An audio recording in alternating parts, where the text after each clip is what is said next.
Om Shanti. Good morning. 10 जनवरी 2023 आज मंगलवार है। आज की मुरली में प्यारे बाबा ने हम बच्चों से कहा है कि बच्चे, तुम्हारा यह मरजीवा जन्म है। तुम बाप से वर्षा ले रहे हो, तुम्हें बहुत बड़ी लॉटरी मिली है, तो इसकी बहुत खुशी होनी चाहिए।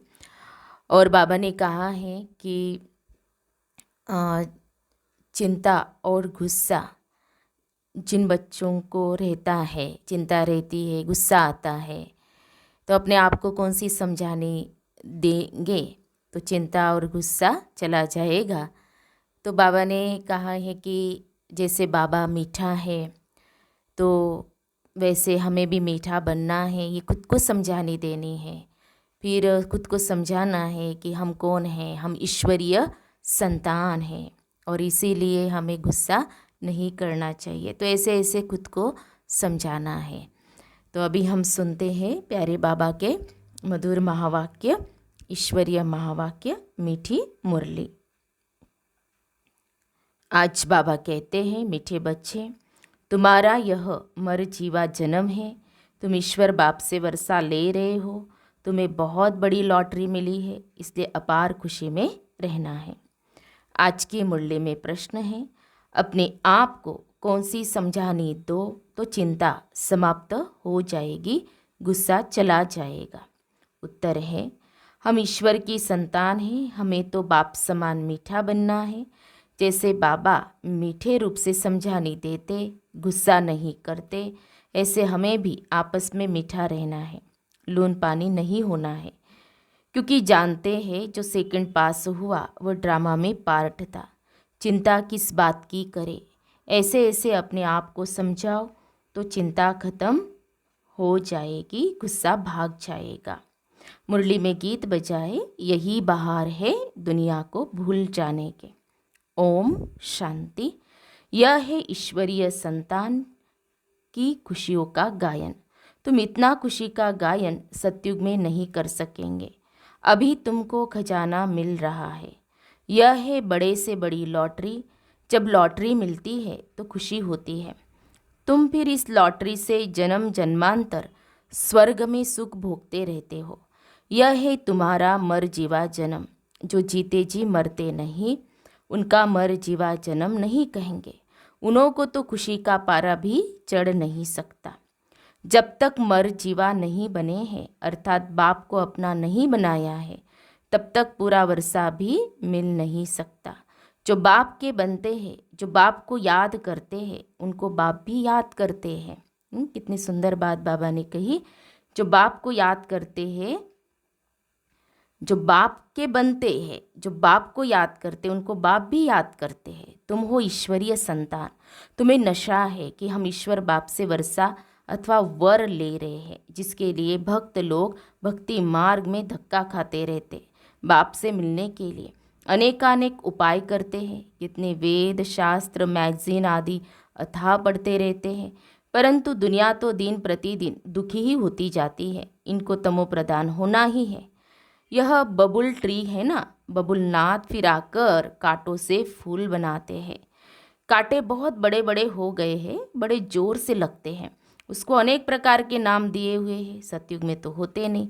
बाप समझाते, यह है कांटों की दुनिया, एक दो को दुख देते रहते हैं। घर में बच्चे भी ऐसे कपूत निकल पड़ते हैं जो बात मत पूछो। माँ बाप को बहुत दुखी करते हैं। सभी कोई एक समान भी नहीं होते।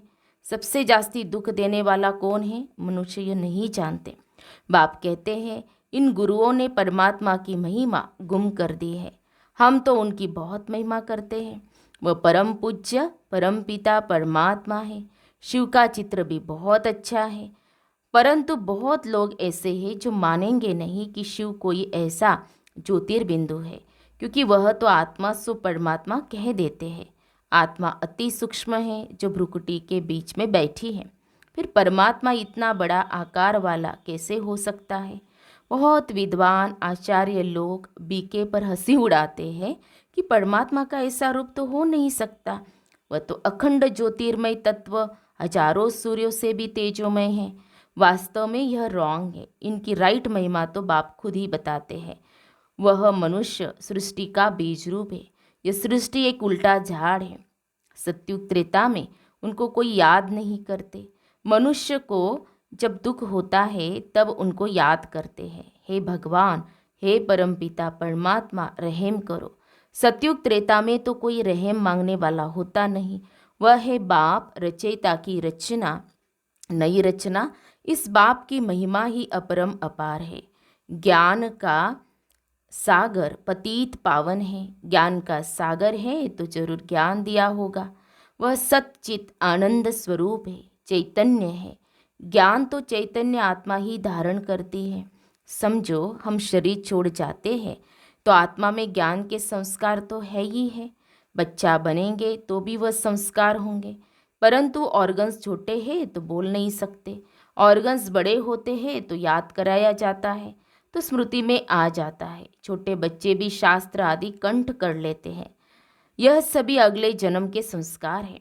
अब बाप हमको अपना ज्ञान का वर्षा देते हैं। सारे सृष्टि का ज्ञान इनके पास है, क्योंकि बीज रूप है। हम अपने को बीज रूप नहीं कहेंगे। बीज में जरूर झाड़ के आदि मध्य अंत का ज्ञान होगा ना।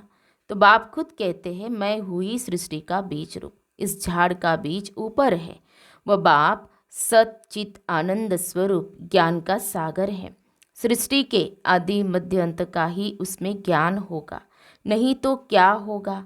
क्या शास्त्रों का ज्ञान होगा? वो तो बहुतों में है। परमात्मा की तो जरूर कोई नई बात होगी ना।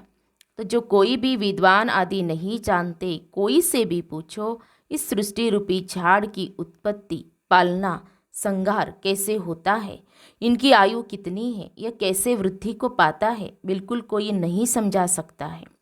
एक गीता ही है सर्वशास्त्र में शिरोमणि, बाकी तो सब है उनके बाल बच्चे। जबकि गीता पढ़ने से भी कुछ नहीं समझते तो बाकी शास्त्र पढ़ने से फायदा ही क्या? वर्षा तो फिर भी गीता से मिलना है। अब बाप सारे ड्रामा का राज समझाते हैं। बाप पत्थर बुद्धि से पारस बुद्धि बनाए पारसनाथ बनाते हैं।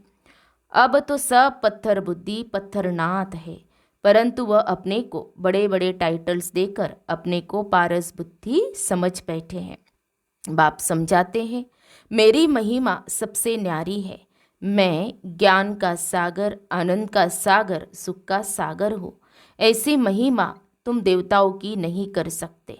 भक्त लोग देवताओं के आगे जाकर कहेंगे, आप सर्वगुण संपन्न हैं। बाप की तो एक ही महिमा है, वह भी हम जानते हैं। अभी हम मंदिर में जाएंगे तो बुद्धि में पूरा ज्ञान है कि इन्होंने तो पूरे 84 जन्म लिए होंगे। अभी अपने को कितनी खुशी है। आगे थोड़ी यह ख्याल आता था। अभी समझते हैं हमको ऐसा बनना है।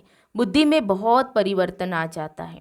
बाप बच्चों को समझाते, आपस में बहुत मीठे बनो, लून पानी मत बनो। बाबा कभी भी किससे गुस्सा करता है क्या? बड़े मीठे रूप से समझाने देते हैं। 1 सेकंड पास हुआ, कहेंगे यह भी ड्रामा में पार्ट था, इसकी चिंता क्या करनी है। ऐसे ऐसे अपने को समझाना है। तुम ईश्वरीय संतान कम थोड़े ही हो। ये तो समझ सकते हो कि ईश्वरीय संतान जरूर ईश्वर के पास रहते होंगे। ईश्वर निराकार है तो उसकी संतान भी निराकार है। वही संतान यहाँ चोला लेकर पार्ट बजाती है। स्वर्ग में मनुष्य है देवी देवता धर्म के।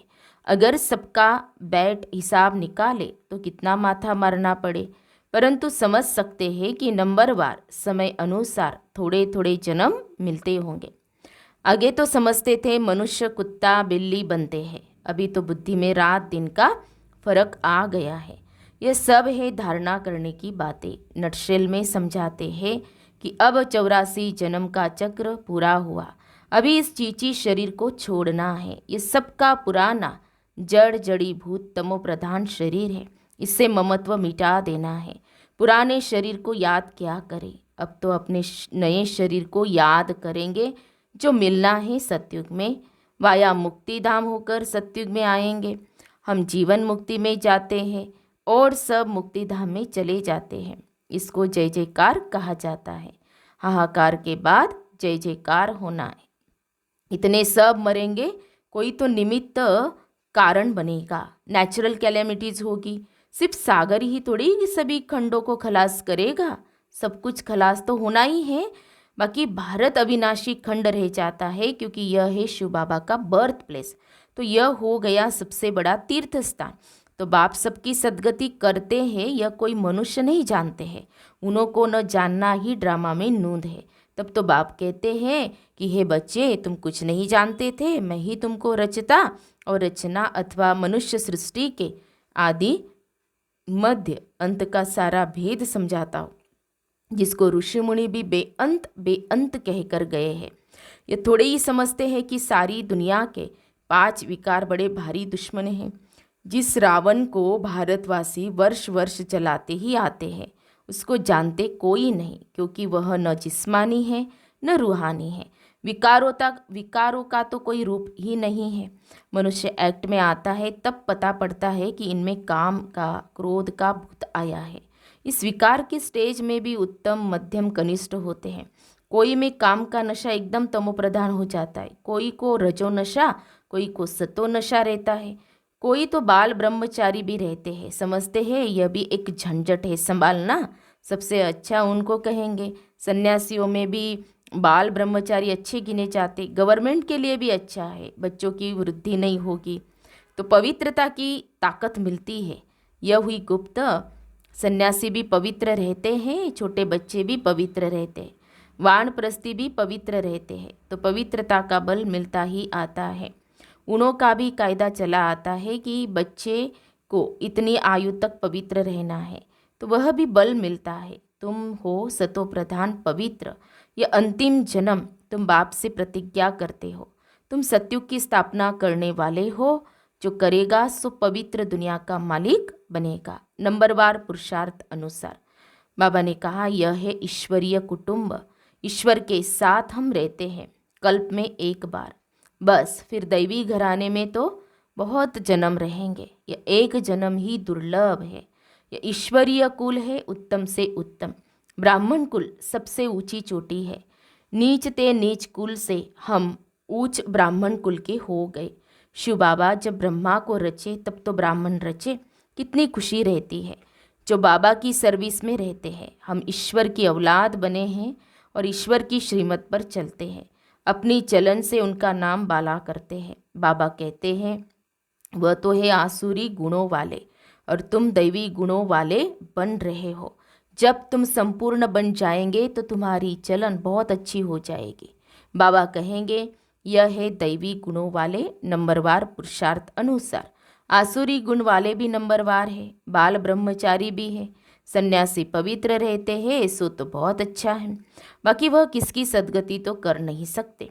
अगर कोई गुरु लोग सदगति करने वाले होते तो साथ ले जाते, परंतु खुद ही छोड़कर चले जाते हैं। यहाँ यह बाप कहते हैं मैं तुमको साथ ले जाऊंगा, मैं आया ही हूँ तुमको साथ ले जाने के लिए।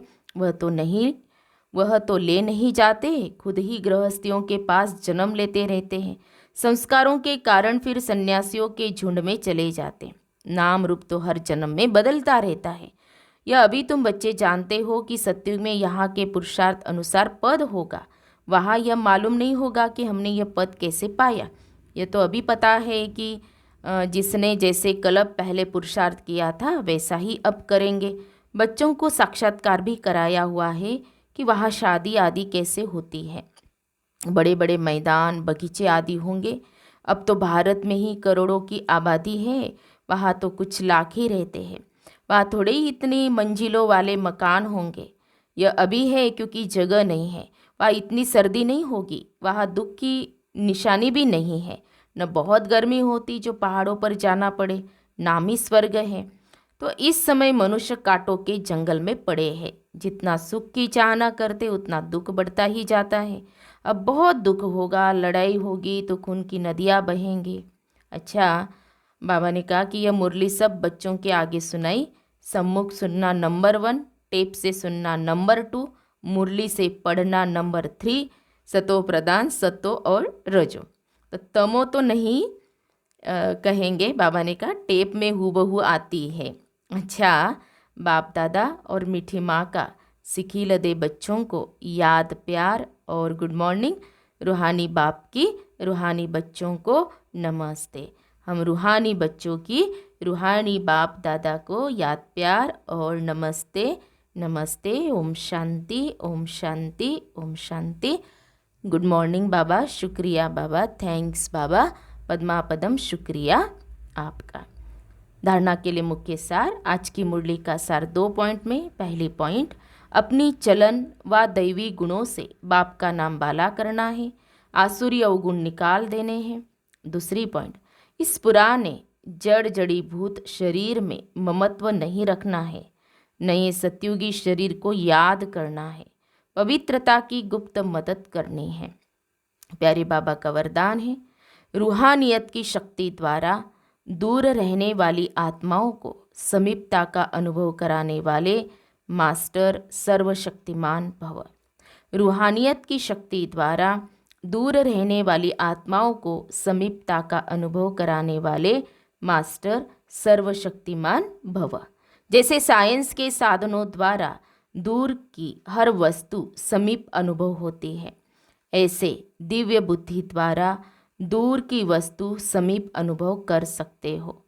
जैसे साथ रहने वाली आत्माओं को स्पष्ट देखते, बोलते, सहयोग देते और लेते हो, ऐसे रूहानियत की शक्ति द्वारा दूर रहने वाली आत्माओं को समीपता का अनुभव करा सकते हो। सिर्फ इसके लिए मास्टर सर्वशक्तिमान संपन्न और संपूर्ण स्थिति में स्थित रहो और संकल्प शक्ति को स्वच्छ बनाओ। स्लोगन है, अपने हर संकल्प, बोल और कर्म द्वारा औरों को प्रेरणा देने वाले ही प्रेरणा मूर्त है। अपने हर संकल्प, बोल और कर्म द्वारा औरों को प्रेरणा देने वाले ही प्रेरणा मूर्त है। तो हम सब ने सुने प्यारे बाबा के मधुर महावाक्य, ईश्वरीय महावाक्य। तो आज बाबा ने हम बच्चों को अटेंशन दिलाया कि बच्चे, तुम्हें बहुत खुशी होनी चाहिए। किस बात की? क्योंकि बाबा ने कहा तुम्हें तो लॉटरी लगी है, बेहद का बाप मिला तो लॉटरी ही लग गई और बाबा हमें वर्षा दे रहे हैं।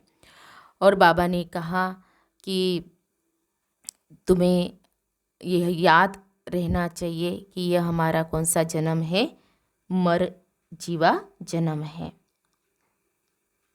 और फिर बाबा ने आज बहुत सुंदर विधि चिंता से मुक्त होने की और गुस्सा जो आता है उस पर हम कैसे काबू रखें, कंट्रोल करें, उसकी विधि बाबा ने बताई कि अपने आप को समझाने देनी है, समझाना है कि जिस प्रकार बाबा मीठा है वैसे हमें भी बनना है ना।